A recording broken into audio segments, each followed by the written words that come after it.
to the captain spot. I am your host, Justin Freeman, 6 foot 1 inches, 284 pounds of fantasy knowledge. That's right. We are down 11 pounds now, and this August weight loss challenge is really kind of flying off. So got the hot tea going right now. It's kind of curbing the appetite a little bit, but enough about me, guys. We're on to our very special guest. This is going to be our third episode, so I've got on another heavy hitter here in the fantasy space, Mr. Pat James. If you don't know Pat is the host of the Ride In DFS podcast. He also writes at 4for4, writes at FantasyPts. He is a busy man. He loves the Sunday main slate chalky cash lineup, but today he's going to be talking to us about tournaments in the Showdown streets. So without further ado, let's hop on in and talk to Pat. As promised, we are joined by the one and only Mr. Pat James. Pat, welcome aboard, man. I'm glad to have you on. You had me on your podcast not all that long ago. That's the Ride In for those of you looking for a new pod for your upcoming season. Appreciate you joining us, man. Absolutely. Thanks for having me. I can't wait to talk some Showdown. Yeah, so a lot's changed since the last time that we've gotten together. You've got a new employer. You're rocking and rolling. Give us a little bit of background before we dig too deep here as to how you got your start here at DFS. What type of contest are you entering in? What type of content are you doing? And what are you doing now?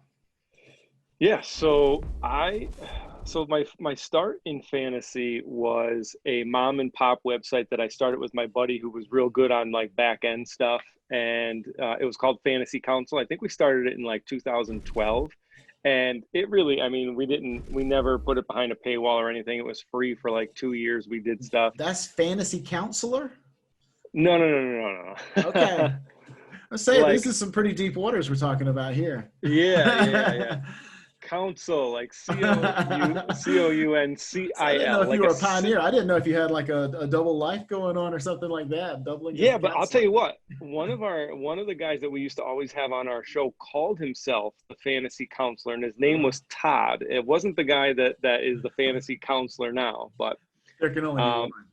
Yeah, right. I wouldn't want to be known as the Fantasy Counselor now.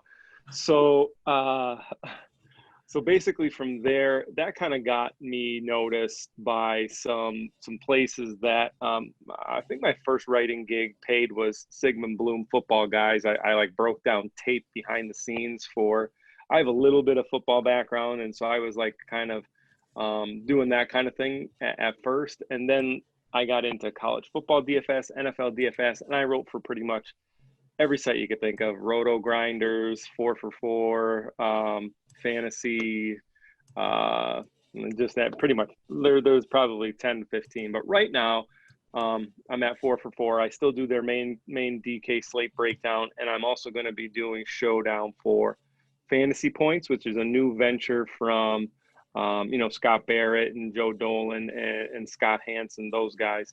So they brought me on to do the primetime Showdowns. I don't know if they saw Scott actually, usually all the work that I do, I solicit it, but both 4for4 and FantasyPts came calling to me. So we're headed down a good path. And I also do have the Ride In NFL DFS podcast. Now it's also PGA. We hit Morikawa yesterday. Big win for us. So that's pretty much it. Those two, 4for4 FantasyPts, and then the Ride In. And as for the type of games that I play, I'm mostly a cash grinder. I would call myself, a chalk donkey. But for the most part, I like to play cash. But I do play tournaments. It's just the sliding scale is way towards cash if you would take a look at my allotted bankroll. Yeah, for sure. So despite being a chalk donkey, you've got some tournament game up your sleeve too. I saw you, I believe it was the King of the Beach qualifier that you binged, and so you did that through a Showdown slate, if I'm not mistaken. So walk us through that Showdown qualifier. Do you remember what the lineup was like? How that whole story play out for you? Yeah, it was a pretty crazy one. And I mean, if by banked you mean strategically planned the dismantling of 10,000 other entries, then yeah, it was a bank. No, it honestly was a bank. So it was Monday night. It was the Monday night before Halloween because I remember I was actually out with my daughter looking for a Halloween costume. It was late and the game had already started, and I noticed that I was kind of creeping up. I had a few teams at the top right off the bat, and you know how that is. Like you can't even like get excited until there's 5 minutes left in the fourth quarter with those type of contests. But it was a crazy sweat, to be honest. So I was down by 3 point something points, 3.2, 3.1, something like that.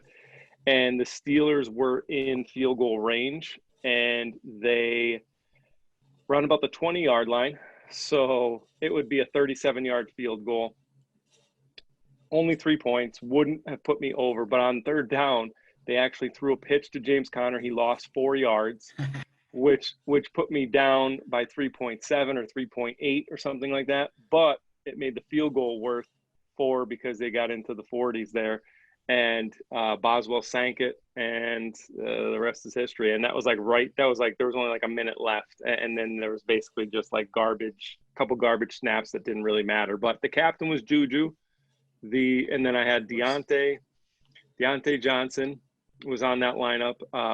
Boswell, the kicker, James Conner. There was no Mason Rudolph. There was no QB, believe it or not, with that. There was four Steelers unstacked with Mason Rudolph, and I'll even get into what I thought, when I built that lineup. And then Fitzpatrick and the one and only Allen Hurns, who had 1 catch for a touchdown.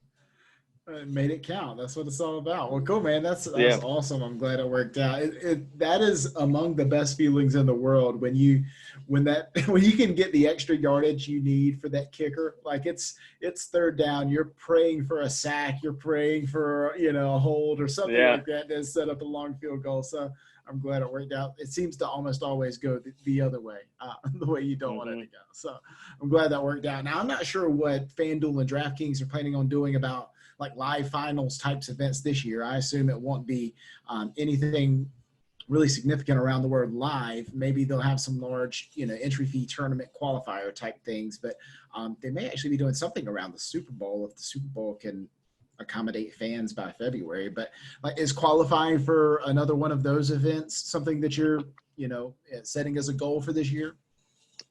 Maybe, but I don't have it as, it's not one of my top priorities. And that's because, the main allure to me of a live final is actually being somewhere, being in Miami or being in the Bahamas or wherever the King of the Beach or the World Series of World Championship of DFS or whatever it is. Any of those things, the main allure is to go there and get all that all the cool stuff that comes with it.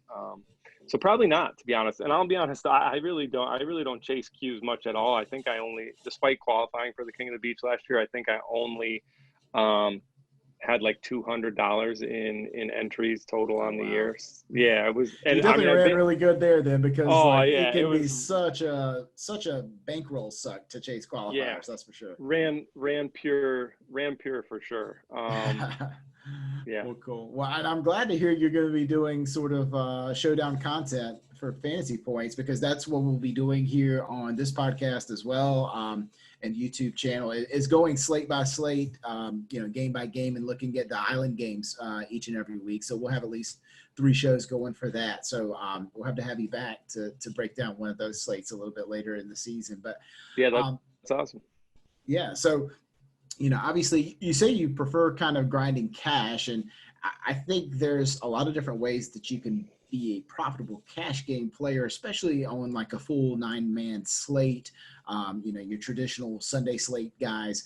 But Showdown, obviously, as we just sort of alluded to with the kind of Chris Boswell example, can be really volatile. Like, just a fraction of a point here or there can really alter the winner in really a much more significant way than what you see in a full 9-person lineup. So there's there's fewer opportunities to show your skill, I suppose you could say. Like there's only 6 roster spots and there's only 1 captain. And, a lot of people have access to really good projections. And, but do you think cash can be a viable format for people trying to build a bankroll playing Showdown? Because it is super volatile. You do have to beat the rake. And you're talking about a game where even if you make a good lineup, perhaps there's still a greater chance than normal that you could still be beaten.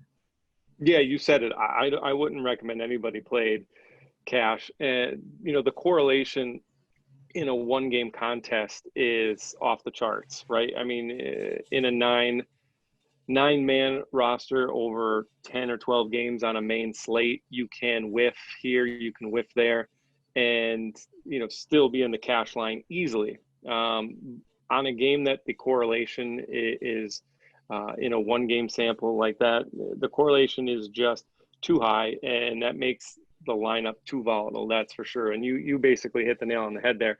I mean, if you don't have, let's say you don't play one of the quarterbacks, and that's the team that scores some offensive points. I mean, on a main slate, sure, like let's say you play Ryan Fitzpatrick, cheap quarterback, he only scores 11 or 12 points, you can survive that. If he's the quarterback that goes off on a showdown and you don't have him, then you're just cooked right from the get-go. So too volatile, one player can make a difference between cashing. A player that's 45% owned could be the difference between a cash and no cash. And he could be the only player, like literally all 45% of the players that have that certain wide receiver, running back or whatever could be the ones that cash that. Yeah, and that makes it interesting. And I think, Showdown is a game naturally geared towards tournament play. And I mean, obviously that's you think about how it lines up in the week. Like you have the Thursday night Island game. Great opportunity before your Sunday main slate exposure to, just go full degen and, throw a couple lineups out there, make it an enjoyable recreational experience for yourself.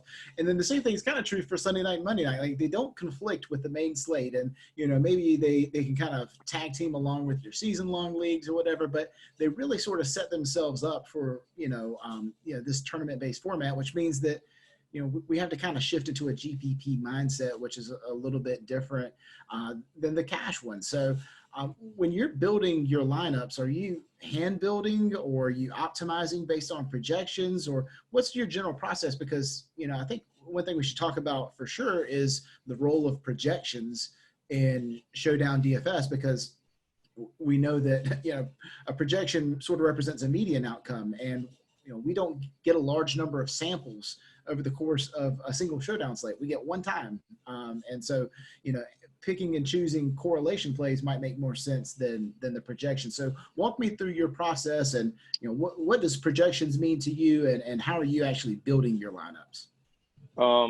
You said it. Projections on a main slate, on a cash game, I'm all about. I use mostly, sometimes I will take a gander at 4for4's because I really respect John Paulson and his thoughts. But mostly I'll use my own and build lineups that way. But I mean, when you have to switch to a GPP mindset, and that's why I like playing Showdown on the island games on Thursday, Sunday, Monday, because it doesn't really interfere with my cash game thought process on Sunday. And like, I feel like I have a hard time sometimes coming up with contrarian lineups on Sunday on a main slate because I'm so invested and I believe heavily in the cash lineup that I've created, so it's hard to go away from that. So I'll just make like 5 to 10 iterations of that with a few darts, a few low owned darts that I feel.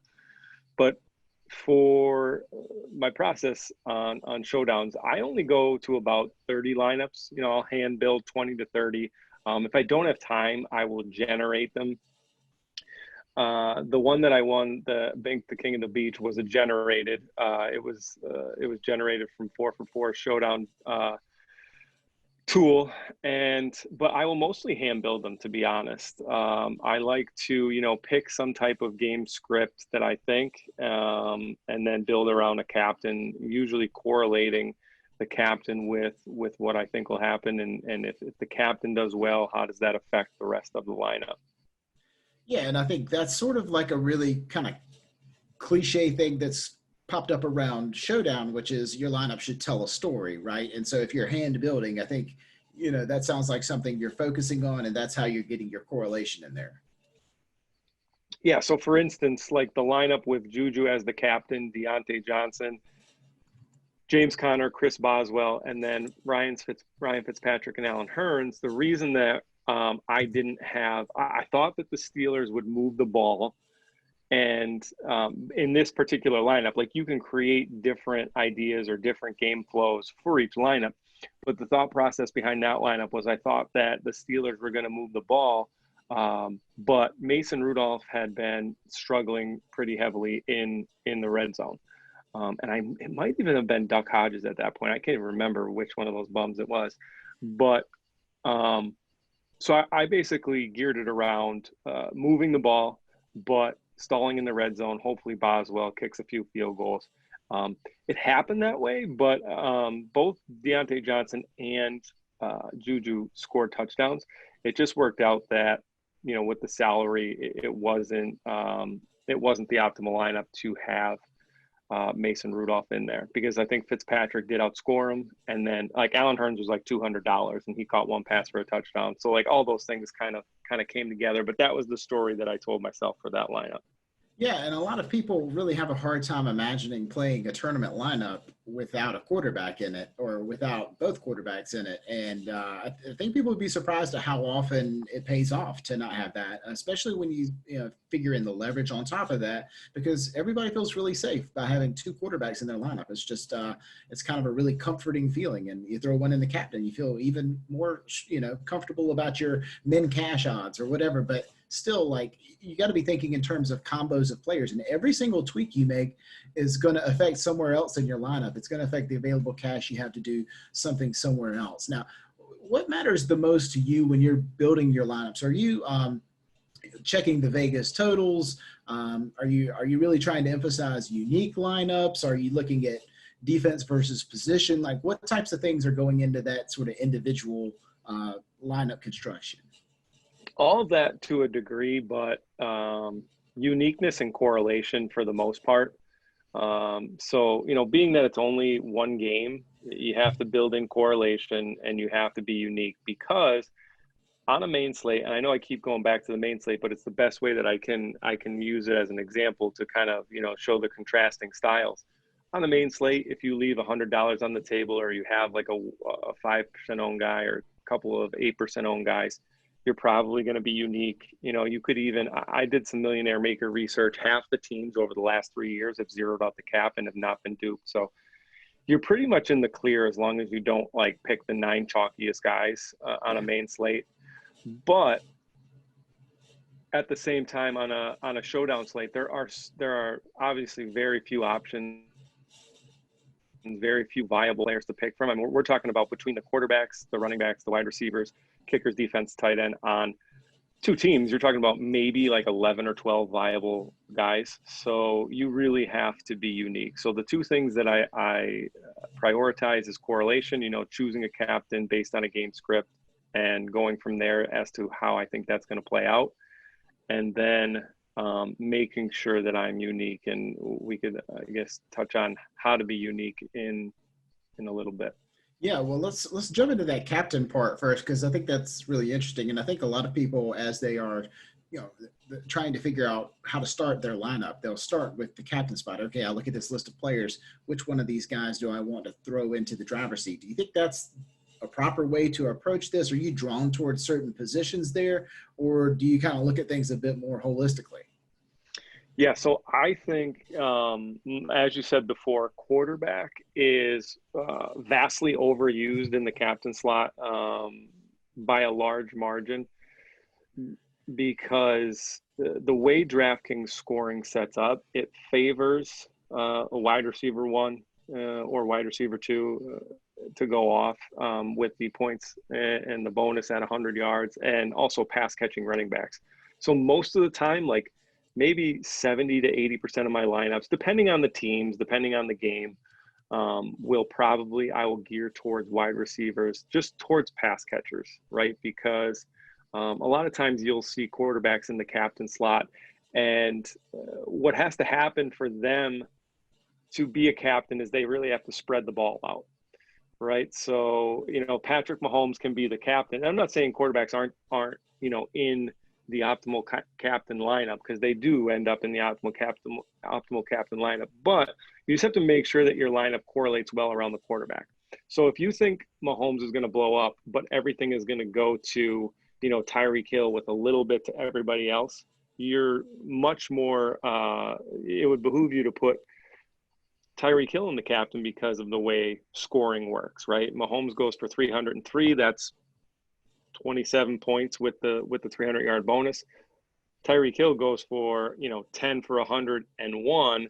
That's 29-30. So they're just more wide receivers and running backs just have an easier shot to be the captain. If you're going to put a quarterback in the captain spot, then what I try to do there is I try to either make it a guy like Josh Allen or Lamar Jackson, who spreads the ball out, and their receivers and tight ends don't usually score a ton of fantasy points, right? So you could like sprinkle in John Brown and Dawson Knox or whomever it might be, because they all went like 5 for 50 and a touchdown, and they don't outscore Josh Allen or Mark Andrews and Marquise Brown, et cetera, because they all went 5 for 50 and a touchdown, and none of them outscore Lamar Jackson or Josh Allen. And also the running adds to Allen and Jackson there. But most of the time, one of the wide receivers is going to outscore the quarterback. Yeah, I think one thing is interesting. I was just doing research about this, so it's funny it came up. But among 100-yard pass catchers, which is both receivers and tight ends, I looked at those. There were 200 various 100-yard pass catchers last year. Of those 200 times, 144 of them on DraftKings, that receiver outscored his own quarterback. So that's 72% of the times. If you get to that 100-yard, obviously we know you're getting the 3-point bonus for 100 yards on DraftKings. And then on top of that, you're probably piling up a number of catches as well. So if you can hit that 100-yard mark, you got a 72% chance of outscoring your quarterback just right there on face level. But on FanDuel for the MVP slot, the number is actually 47.5%. So significantly different. It's essentially a coin flip between the receiver and the quarterback on FanDuel when we're choosing that MVP stuff. So have you played over on FanDuel at all, Pat, or has all your action been on DraftKings? I haven't played the MVP on FanDuel. I mean, I play on FanDuel, not to the degree I play on DraftKings, but FanDuel's, the settings on FanDuel, the fact that it isn't 1.5 salary. I think there are ways you can beat it, but I feel like game theory is really tested on DraftKings, and I feel like that's where I have an edge, or at least that's where you can't fall into the best lineup. For Showdown, I really think what happens is a lot of guys, oh man, it's 7:30. Let me throw in a couple lineups. There isn't a ton of or at least there's a larger concentration of dead lineups based on guys just wanting a little more action, a little something to watch while they're the Sunday, Monday night games, whereas they probably are a little bit more in tune with how to win, what's going on a main slate. And I think it's easier on FanDuel for that type of player to bank a win than it is on DK. So I most of my Showdown allotment is on DK. What's funny is I kind of think FanDuel offers an interesting way to get your cash exposure if you're interested in doing such on Showdown format. You can go in and, as long as you play by the book, you captain the quarterback or whoever is the person most likely to score the most points, and play it straightforward and pick up head-to-heads against weak opponents. It seems like there's an opportunity maybe there to just, you do things the right way, take as much of the risk out of the equation as possible, and let the other guy make a mistake, because people make mistakes. It seems really obvious. Put the guy who's going to score the most points in the MVP on FanDuel. It costs you nothing extra to do so. Just do that. And I think you can probably do okay as long as you're selective with who you're choosing as your opponents. I don't think you can sit there and post action. I don't think you can pick up 50-50s or double ups. I think it's got to be done head-to-head or within the 3-man lobby. But if you can pick up weak opponents, it seems like maybe there are some crumbs out there that you can pick up and hopefully overcome the rake and be profitable. But to be determined. I think there's still a lot to figure out there. But overall, when you're constructing these lineups, are you ever looking to build floor into your lineups? Are you strictly looking at ceilings? Like, I really, if the Chiefs are playing, Chiefs and Texans, I really want to make sure I have Tyreek Hill in that lineup because I don't want to be sitting on the sidelines when he goes off. Or do you think like, well, I should put Butker in there because, they're guaranteed to get into the red zone half a dozen times. He's going to get some points. Like, how do you like justify those two different things, the desire for floor and the desire for ceiling? Yeah, I'm never really thinking about a floor, to be honest. Just ways to correlate and be unique. But the one thing I will say is that I always try. It's very rare that I'll have a lineup without a quarterback in it. Um, it's very rare that, from what I've seen, I've pulled a lot of CSVs and looked through winning lineups. I haven't exactly run the numbers yet. If you had me on a week later, I might have had a lot better statistics for you. But I don't really see many lineups that don't have at least one quarterback. So I think that's the way I would say that would be the only way that I build some type of floor and it makes sense, right? They have the ball in their hand the entire game. Even if they don't score, even if their ceiling isn't as high as some wide receiver ones or pass catching running backs, their floor is pretty high. And especially a quarterback that isn't going to, command a ton of salary to put in the flex spot, that would probably be, the only way I would say that I kind of build a floor in. Yeah, I think that makes sense. I mean, the only opportunity that stands out to me to maybe consider floor over ceiling is in the situation where it's very much projected to be a low scoring game. Maybe there's really bad weather, something like that. And you're like, well, nobody's going off this game. It doesn't seem particularly likely. There's two great defenses. The weather's terrible, whatever it is. And you're like, well, maybe I should go for the defenses and lean a little bit more on defenses and kickers and quarterbacks in this game and just, take the safe points where I can get them and it might work out for you that way. And, but obviously the higher scoring the game, the more intriguing the player selection becomes. Overall, I would tend to say that Showdown is more of a test of game theory skills, soft skills than sort of your traditional Sunday main slate, full 9-person build. And the full 9-person build, I would say, is like a little bit more of a test of your knowledge of the sport or your ability to grasp football and gameplay both very well. Would you agree with that? Like that Showdown's just pretty much like anybody off the street could do it who understood the game theory aspect pretty well. Yeah, I agree. I think that you pretty much hit the nail on the head there. And that really has to do with correlation. And that's probably like the 46th time I've said correlation. But that if you understand that, like if you just going back to what I mentioned before, if you understand that it's hard for a quarterback to on DraftKings, that it's hard for a quarterback to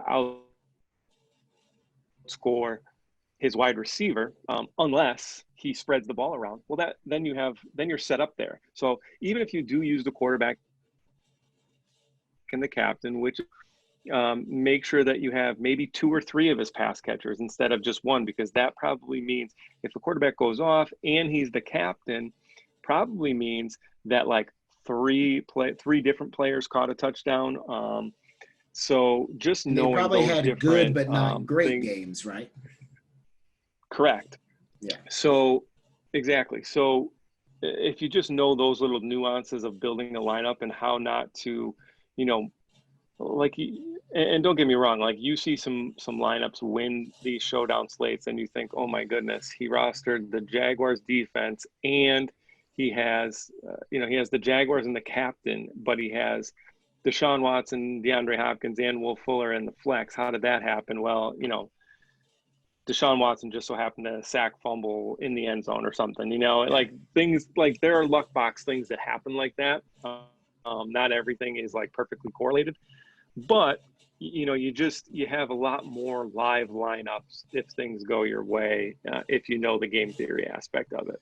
Yeah. Do you feel like you made a lot of mistakes last year? Like what are you, what goals do you have this year? Any mistakes you want to clean up, things you want to focus on, contests you want to choose? I think I could probably like I just said there, be a little looser with correlation. And, like you always want to build in correlation, but sometimes I'm a stickler for it. Like oftentimes you'll see, like I mentioned, the defense in a lineup where the opposing offense goes off, and for whatever reason, I won't allow that to happen. Like I'll set rules. But maybe when I'm generating lineups, just be a little bit looser, because sometimes the correlation works for, 3, 4, 5 of the guys in the lineup. But then there's always that one wild card that makes the lineup unique and kind of goes against the grain a little bit. But, just maybe creating less rules, because then, sometimes you back yourself into a corner.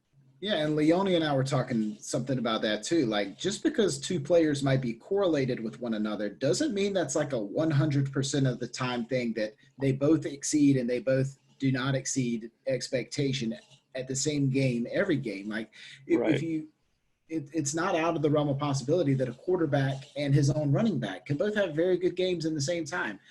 It's not as likely as the quarterback and his primary pass catcher, but it's still possible. So, building really firm lines in the sands, probably a way to sort of stifle your own creativity and limit the uniqueness of your lineup. So, I've heard you mention the word unique a couple of times too. Obviously that's huge in, playing large field GPPs. Is how do you go about creating unique lineups? Like what's sort of your method there? So the first thing that I would say is to leave salary on the table, and, not talking main slate like 49-6, 49-7, because, if you look at the roster that you have to choose from and you look at their salaries, there may only be like 4 lineups that you can create that zero out the lineup. And there might only be like 2 or 3 more that you can create with exactly 49.9. And then there might be only 2 or 3 more than you could create with 49.8. So like within $500 of the salary cap, there may only be like 15 lineups that you can create.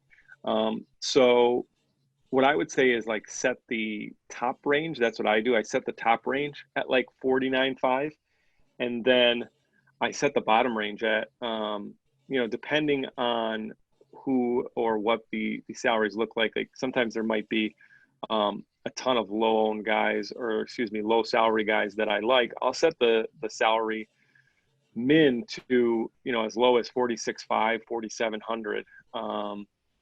And if you look this past year, I'm pretty sure I have the number correct. I think 48.2 was the average spent. So there was some that had like 49 and change spent, but there was a lot in the 46s, 47s, 48s that were the optimal lineup on Showdown slates this year. So that would be the number one reason, or the number one way I would get. You don't have to go super crazy with like 40K and leaving 10K on the table, although that does happen occasionally. Like absolutely, yeah. But I think there's ways to get unique. Salaries definitely got to be among the just sort of the easiest hacks if you were trying to gain exposure. Here right away as a beginner, and making sure you understood just a really simple thing you could click in the optimizer to make sure that you're getting some pretty unique lineups. So I definitely appreciate that as a concept. Now, Pat, tell us before you get out of here, what other projects you're working on, and where can we find you? All right, so on Twitter at PatJamesDFS, would love a follow. And then if you want to check out the Ride In, I mean, that would be great. The Ride In NFL DFS podcast, anywhere podcasts are found. If you're into golf betting, that's kind of like what I'm doing right now. I'm all over. Took the opportunity. Like I've been betting golf since it was legal to do so. But I never was really a quote unquote tout, or never really had a podcast where I discussed those things. But when the restart happened, I figured, I was a teacher at home, then the summer hit and then the restart hit. And it just made sense to kind of, talk about golf on my podcast. So that's my newest project. But 4for4 for my DK main slate breakdown, fantasy points for my Showdown breakdown, and then the Ride In NFL DFS podcast on every platform for NFL and PGA DFS. Sounds good. I can highly recommend the ride in. It's a great way to get the staples you need for that cash game build that you're going to put out there on the Sunday main slate. I always enjoy your analysis on that, and I look forward to us crossing paths here in these Showdown waters and creating content on that. I think that's going to be a lot of fun. It's a game that's growing, and I'm really intrigued by in-game Showdown as well. Like, I think that's a really cool format, playing the second half, because if you think Showdown is full of degenerates just wanting to get action, let me show you the fourth quarter lobby, because these are people with sunk lineups in the first part of the game who are just trying to get down some action. So I would love to go pick off some prizes from those folks. It's not legal in Pennsylvania to play in-game anything. So what? Yeah, those are not in the lobby in Pennsylvania. Oh man. Well, I will play on your behalf, Pat. I appreciate you joining us, man. Thanks once again, and you guys give Pat a follow on Twitter, and we'll check you here soon. Really appreciate Pat James for that lesson. Appreciate him taking, just a little bit of time aside from putting together that chalky lineup to tell us a little bit about GPP tournaments on the Showdown side. Glad to be reading his stuff here in the future. He'll be putting out over at Fantasy Points. Be sure to check him out. So thanks again. Once again, guys, please make sure you're subscribing everywhere you can. Apple Podcasts, YouTube, wherever you're getting your podcast. Give us thumbs up, give us 5 stars, give us ratings. We need it all. And be sure to check out CaptainSpot.com. That's CPTSpot.com. There you'll find the latest videos. You'll find some exclusive deals we got going on. And guys, without much further ado, we've got more episodes coming for you later this week. I can't wait to tell you who we got coming on tomorrow. It's Mr. Mike Clay from ESPN. He's going to be talking wide receiver cornerback matchups with us. Couldn't be more stoked to bring him on. What an all-star lineup of guests we've had so far. Really appreciate it, guys. Hope that you'll subscribe. Hope you'll give us those ratings and reviews. And we'll see you tomorrow.